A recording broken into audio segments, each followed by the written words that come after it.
ನಮಸ್ಕಾರ ವೀಕ್ಷಕರೇ, ನಿಮಗೆಲ್ಲರಿಗೂ ನನ್ನ ಯೂಟ್ಯೂಬ್ ಚಾನಲ್ಗೆ ಸ್ವಾಗತ. ನಿನ್ನೊಲವಿನ ಆಸರೆಯಲ್ಲಿ 118ರ ಪ್ರೋಮೋ. ಅವಳಿಗೆ ತಡೆಯಲಾಗಲಿಲ್ಲ. ಕಣ್ಣಿಂದ ಹರಿದ ನೀರು ಕೆನ್ನೆಯ ಮೂಲಕ ಧರೆಗೆ ಇಳಿದಿತ್ತು. ಹೊರಗೆ ಪೂರ್ತಿ ಕತ್ತಲಾವರಿಸಿತ್ತು. ಬೀದಿ ದೀಪಗಳು ಬೆಳಗುತ್ತಾ ತಾವು ಇದ್ದೇವೆ ಎಂದು ಖಾತ್ರಿಪಡಿಸುತ್ತಿತ್ತು. ಆಗಲೇ ವೇದಾಂತ್ ಸ್ವಲ್ಪವೂ ಸದ್ದಾಗದಂತೆ ನಿಧಾನವಾಗಿ ನಡೆದು ಬಂದು ಹಿಂದಿನಿಂದ ಬಂದು ಅವಳನ್ನು ಬಲವಾಗಿ ಅಪ್ಪಿ ಹಿಡಿದುಕೊಂಡ. ಅವಳು ಅವನನ್ನು ಅಲ್ಲಿ ನಿರೀಕ್ಷಿಸಿರಲೇ ಇಲ್ಲವಲ್ಲ. ಒಮ್ಮೆಲೆ ಅವನು ಬಂದು ತನ್ನನ್ನು ಹಿಡಿದಪ್ಪಿಕೊಂಡಾಗ ಸನ್ನಿಧಿ ಬೆಚ್ಚಿ ಬಿದ್ದಿದ್ದಳು. ಅವಳು ತನ್ನ ಕಣ್ಣೀರು ಅವನಿಗೆ ಕಾಣಬಾರದೆಂದು ತನ್ನ ಹಿಂಗೈಯಿಂದಲೇ ಕಣ್ಣು ಒರೆಸಿಕೊಳ್ಳಬೇಕೆಂದುಕೊಂಡಾಗಲೇ ಅವನ ತುಟಿಗಳು ಅವಳ ಕಣ್ಣೀರನ್ನು ಒರೆಸಲು ಆರಂಭಿಸಿತ್ತು. ಈಗ ಸನ್ನಿಧಿ ಸಿಕ್ಕಿಬಿದ್ದಿದ್ದಳು. ಯಾಕ್ಸಾನು, ನಾನೊಂದು 15 ದಿನ ನಿನ್ನ ಬಿಟ್ಟು ಹೋಗ್ತೀನಿ ಅಂದರೆ ಪುಟ್ಟ ಮಕ್ಕಳ ಹಾಗೆ ಅಳ್ತಾ ಇದೆಯಲ್ಲ. ಒಂದು ವೇಳೆ ನಾನು ನಿನ್ನ ಬಿಟ್ಟು ಹೋಗೋದು ನಿಂಗೆ ಇಷ್ಟ ಇಲ್ಲ ಅಂದರೆ ಬಾಯಿ ಬಿಟ್ಟು ಹೇಳೋದಲ್ವಾ? ಅದರ ಬದಲಾಗಿ ಮನಸ್ಸೊಳಗೆ ಇಟ್ಕೊಂಡು ಹೀಗೆ ಯಾರಿಗೂ ಗೊತ್ತಾಗದ ಹಾಗೆ ಕಣ್ಣೀರು ಯಾಕೆ ಹಾಕ್ತಾ ನಿಂತಿದ್ದೀಯಾ? ನಾನು ತಿಂಗಳಾನುಗಟ್ಟಲೆ ನಿನ್ನ ಬಿಟ್ಟು ಹೋಗಲ್ಲ ಸಾನು. ನನಗೂ ನಿನ್ನ ಬಿಟ್ಟಿರೋಕೆ ತುಂಬ ಕಷ್ಟ ಆಗುತ್ತೆ. ಆದರೆ ಅನಿವಾರ್ಯ ಕಾರಣ, ಅದಕ್ಕಾಗಿ ಹೋಗ್ತಾ ಇದ್ದೀನಿ. ಹಗಲು ನೀನು ಕಾಲೇಜ್ಗೆ ಹೋಗ್ತೀಯಾ, ಬಂದಮೇಲೆ ನಿಂಗೆ ಓದೋದು ಬರೆಯೋದು ಅಂತ ಕಾಲೇಜ್ನ ಕೆಲಸಗಳು ಇರುತ್ತೆ. ಸಮಯ ಹೋಗಿದ್ದೇ ಗೊತ್ತಾಗಲ್ಲ. ದಿನಕ್ಕೆ 4 ಸಲ ಆದರೂ ನಿಂಗೆ ಕಾಲ್ ಮಾಡ್ತೀನಿ.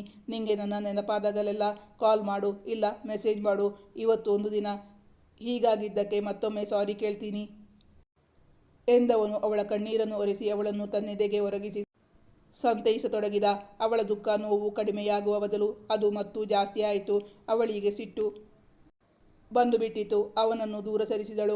ಅವಳು ತನ್ನ ಕೈಗಳಲ್ಲಿ ಮುಖ ಹುದುಗಿಸಿಕೊಂಡು ಬಿಕ್ಕಿ ಬಿಕ್ಕಿ ಅಳಲಾರಂಭಿಸಿದಳು. ಸಡನ್ನಾಗಿ ಡಿಸೈಡ್ ಆಗಿರೋದು, ನಾಳೆ ಬೆಳಗ್ಗೆ ಹೋಗೋದು. ಇವತ್ತು ರಾತ್ರಿ ಪೂರ್ತಿ ಒಂದಿಂಚು ನಿನ್ನಿಂದ ದೂರ ಹೋಗಲ್ಲ. ನನ್ನ ತೋಳುಗಳಲ್ಲಿ ನಿಂಗೆ ರೆಸ್ಟ್ ಕೊಡ್ತೀನಿ. ಬಾ ಚಿನ್ನ. ಅಲ್ಲಿಂದ ಬರ್ತಾ ನಿಂಗೆ ಏನೇನು ಬೇಕು ಹೇಳು, ಎಲ್ಲಾನು ತಗೊಂಡು ಬರ್ತೀನಿ ಎನ್ನುತ್ತಾ ಅವಳನ್ನು ರಮಿಸಲು ನೋಡಿದಾಗ ಅವಳು ಅವನನ್ನು ಅಲ್ಲಿಂದ ಕಳುಹಿಸಿದಳು.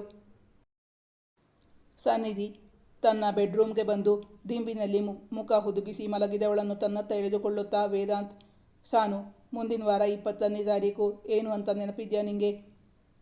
ನನಗೆ ಚೆನ್ನಾಗಿ ನೆನಪಿದೆ. ಬಹುಶಃ ನೀನೇ ಮರೆತಿರಬೇಕು ಅಂದ್ಕೊಂಡಿದ್ದೀನಿ, ಸನ್ನಿಧಿ ಅವನಿಗುತ್ತರಿಸಿದಳು.